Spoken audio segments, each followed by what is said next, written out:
Par exemple, la bourgeoisie juive finance des imams pour éviter que des imams trop radicaux viennent d'ailleurs.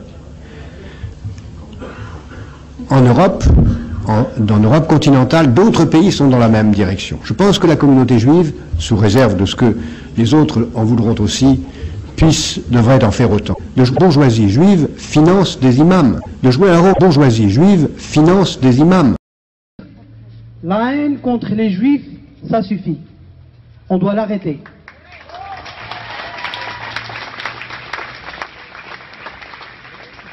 Je refuse d'entendre des gens qui disent le conflit, il est israélo-palestinien.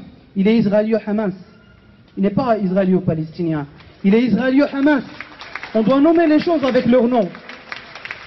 Je suis aussi venu pour dire que Israël, autant qu'une démocratie, elle a le droit total, légitime, de se défendre et de protéger ses territoires et ses enfants.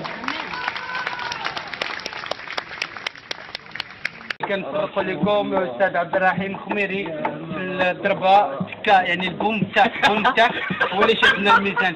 الاستاذ هشام الفروح ساكن بشمهاروش هذا حتى هو كذلك مسؤول خويا عمر ما تشوفوش فيه انت فهمت ما كيفدوش اللون الاحمر ما كيفدوش الدم كياكلوا كيشربوا مع الزميل هذو. بسم الله الرحمن الرحيم. واحد جوج ثلاثه سير واحد جوج ثلاثه سير ايوا شويه اللي فيه الحال يبان الناس راهم مسكونين زياده حنا غادي ناسيسيو هاد شويه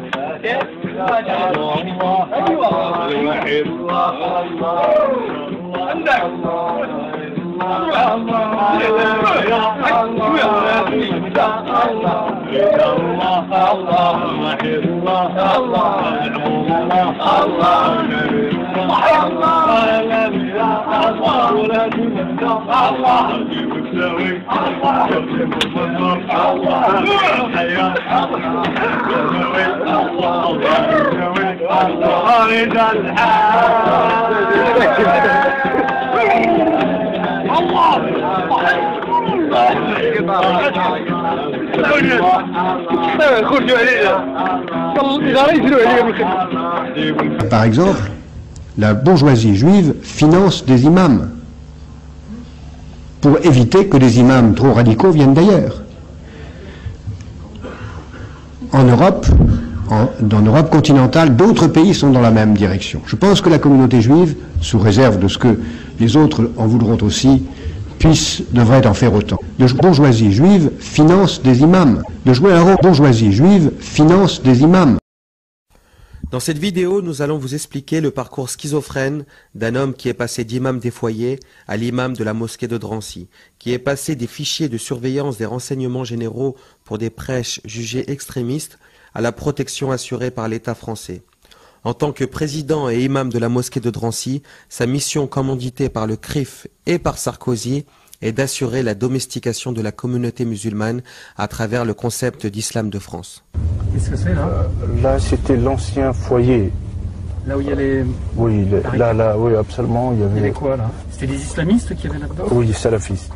Monsieur Tariq Ramadan, il a fait monter malheureusement le racisme en Suisse, il veut l'emporter. Si vraiment il a une volonté de travailler, pourquoi il ne le fait pas en Suisse? Et qu'il arrête de venir ici. Pour moi, c'est un étranger qui vient en France. En septembre 2011, il appelle à la libération du soldat Chalit dans un communiqué signé en son nom et au nom du CIF, la Conférence des imams de France, dont il est le président, et dans lequel 80 imams paillassons comme lui y figurent. Entre 1992 et 1996, Chalgoumi étudie l'islam en Syrie et au Pakistan. En 2000, Chalgoumi est naturalisé français. Jusqu'en 2005, il est membre du mouvement fondamentaliste du Tablir. En 2004, alors imam dans un foyer Sonacotra de Bobigny, il est repéré par les services de renseignement en raison de ses positions extrémistes et de ses appels en faveur du djihad.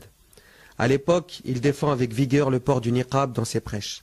Dans son livre « Pour l'islam de France », coécrit par son cerveau et nègre Farid Anash, il développe largement la vision d'un islam domestiqué, déraciné du monde arabo-musulman, au service et aux ordres des hommes de pouvoir blancs et du CRIF, Conseil représentatif des institutions juives de France. Ben Ali est traité par certains comme un dictateur, d'autres le présentent comme un rempart face aux islamistes. Est-ce que les deux sont vrais?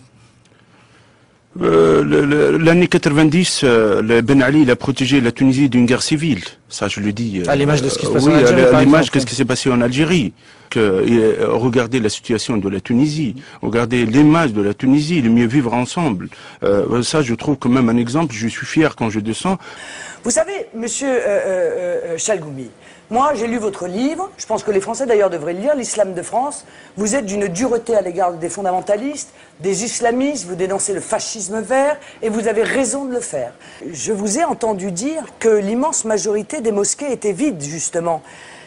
Je vous l'ai entendu dire, vous l'avez même écrit. Vous avez dit en fait l'immense majorité des mosquées est vide et c'est un combat entre différentes nations étrangères.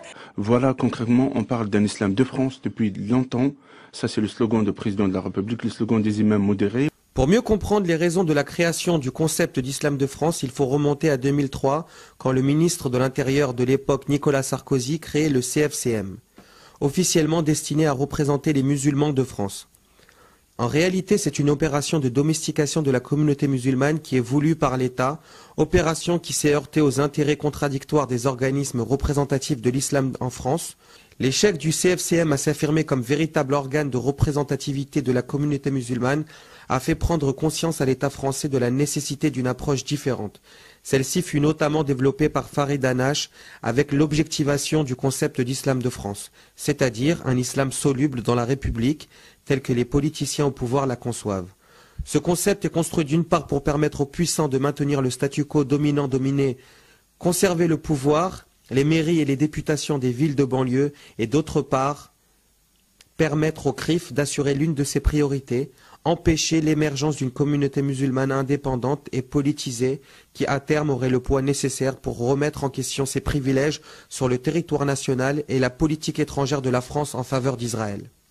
Dans cette entreprise machiavélique, il n'est qu'un simple supplétif du système représenté dans ce cas précis par le maire de Drancy, centriste de droite, et le très controversé Sami Gozlan, sioniste militant qui a un rôle honorifique dans le conseil d'administration de la Société de la Mosquée de Drancy, mais qui fait en réalité la pluie et le beau temps.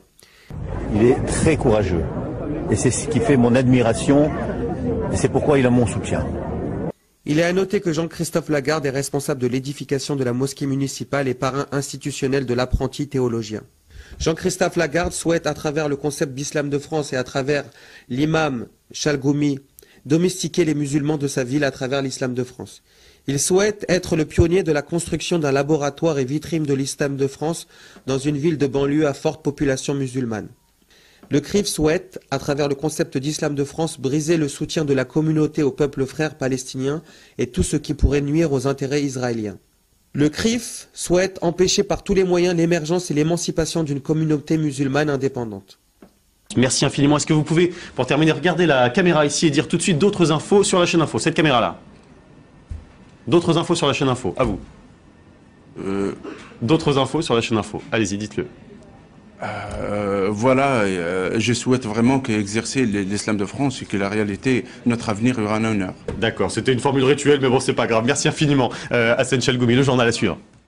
Par exemple, la bourgeoisie juive finance des imams pour éviter que des imams trop radicaux viennent d'ailleurs. En Europe, dans l'Europe continentale, d'autres pays sont dans la même direction. Je pense que la communauté juive, sous réserve de ce que les autres en voudront aussi, devrait en faire autant. La bourgeoisie juive finance des imams. De jouer un rôle, bourgeoisie juive finance des imams.